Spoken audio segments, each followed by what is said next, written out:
Greetings, Imhotep, Black Power.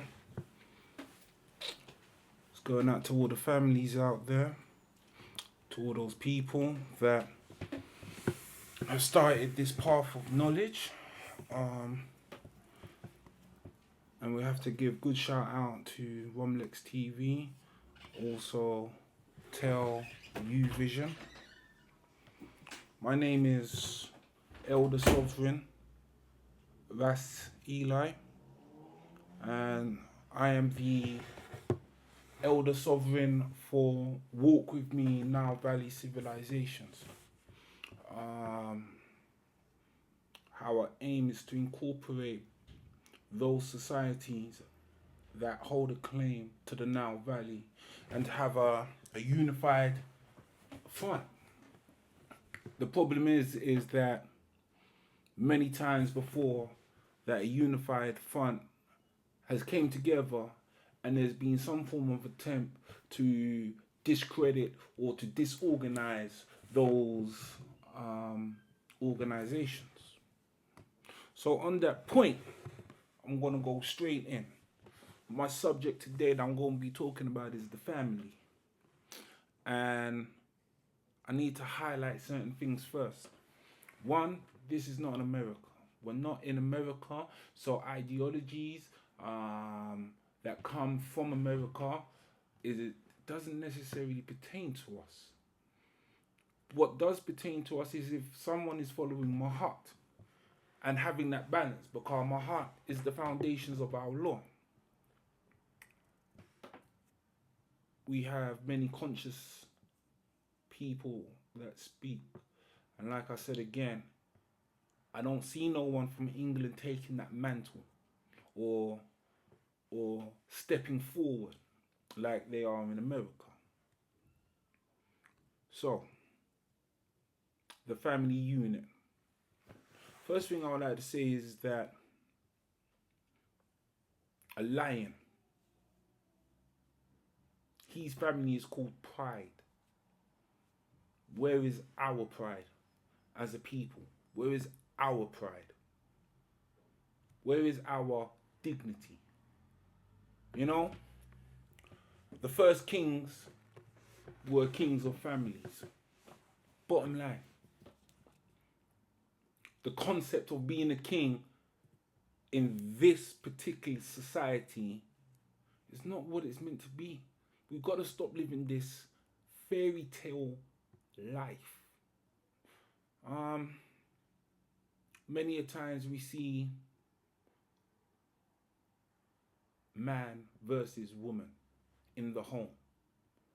Not just on the rules, ideologies, but also in the thinking, their thought pattern, their frequency, what they are emitting. And these are the problems that are arising. So we have so-called kings and queens, because I try not to ascribe to these terminologies.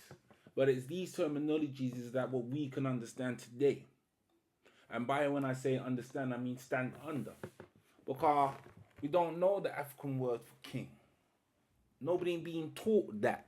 I'm not going to go into it, but that can be for another debate. But the realest talk is that there is a fight. And that fight needs to stop in the home. Because the children's children that come from that family is going to be the foundation. So if you're in a family home that is always arguing, not eating right, there's no form of elevation, there's no form of understanding, it goes out the window. So what I'm going to quickly do is going to bring up the dictionary, and we're going to look at some words to get a overstanding of what a family is. I'm using Webster's dictionary.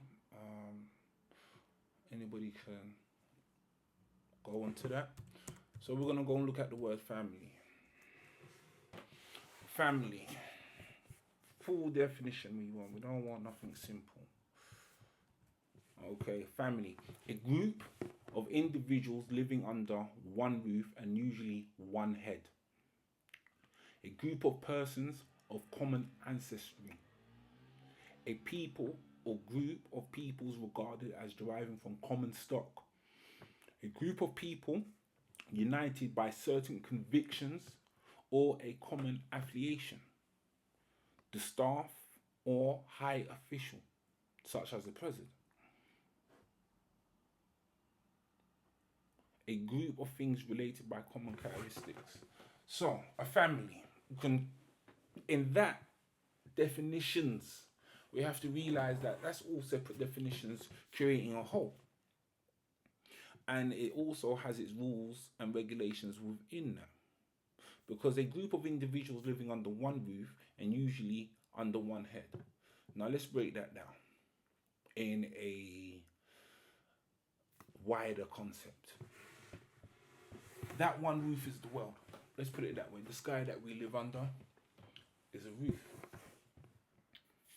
So who is the head of that per se? Well, we know that the sun gives life. We know that it radiates. So we can say the sun is the head of that roof. Now, in the house, who's the head? Who's the head of the house?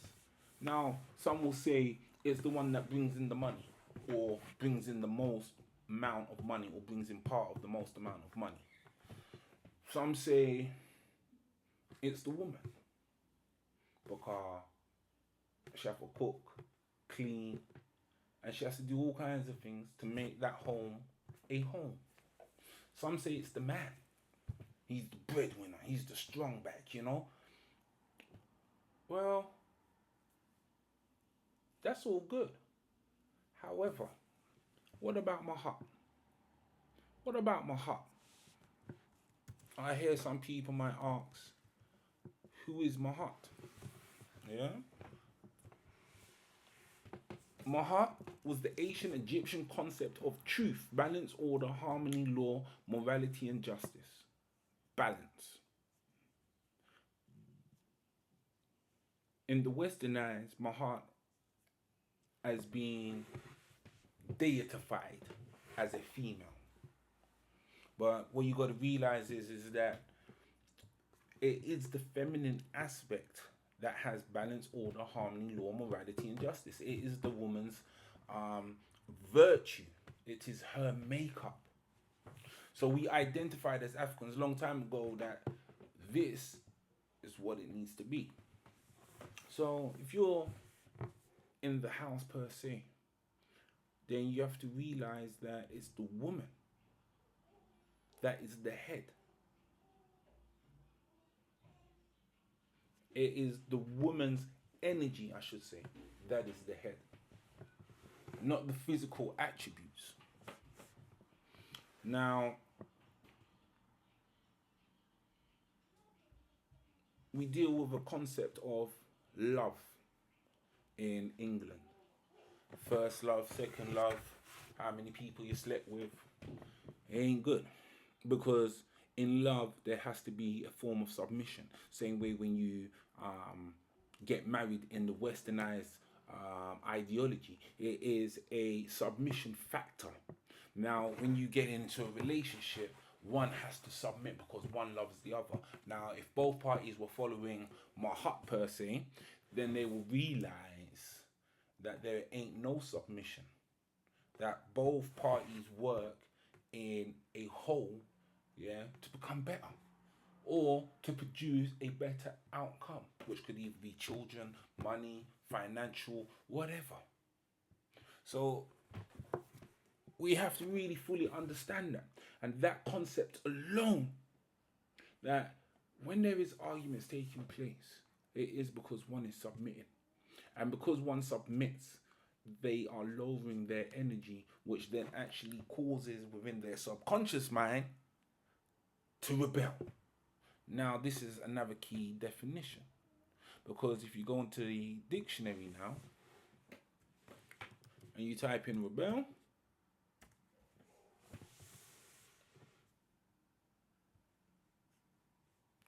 it says,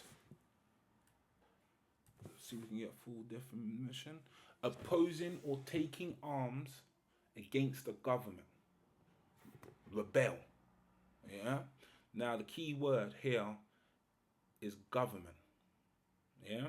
Well, it actually says opposing or taking arms against the government ruler. But we're going to deal with government. I'm taking you somewhere. Government. Yeah.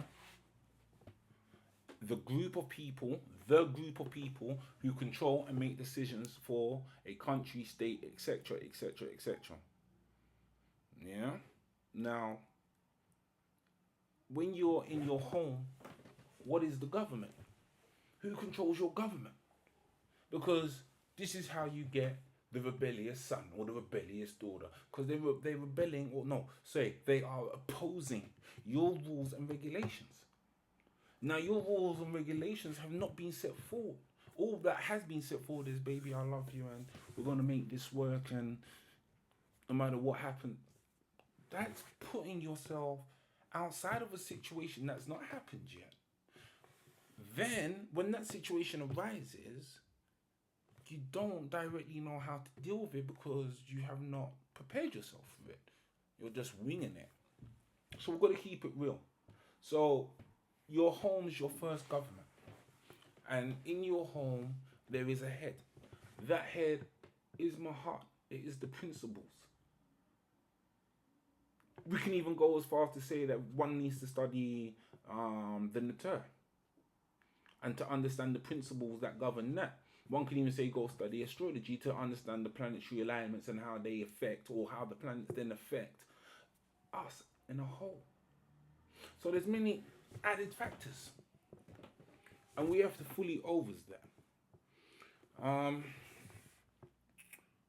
Just quickly moving on.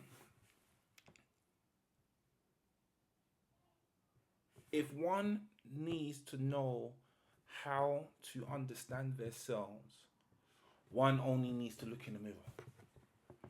That's it. That's it. Because if you don't like what you see in the mirror, you will force yourself to change. And the change might not be instantaneously as most people think. It's a time process. Everything is in its prime time. That's all I've got to say on the family. Just that little thing at this present moment of time. I just want to go into saying else. You know, the ancestors, Harshay, are directing me to talk about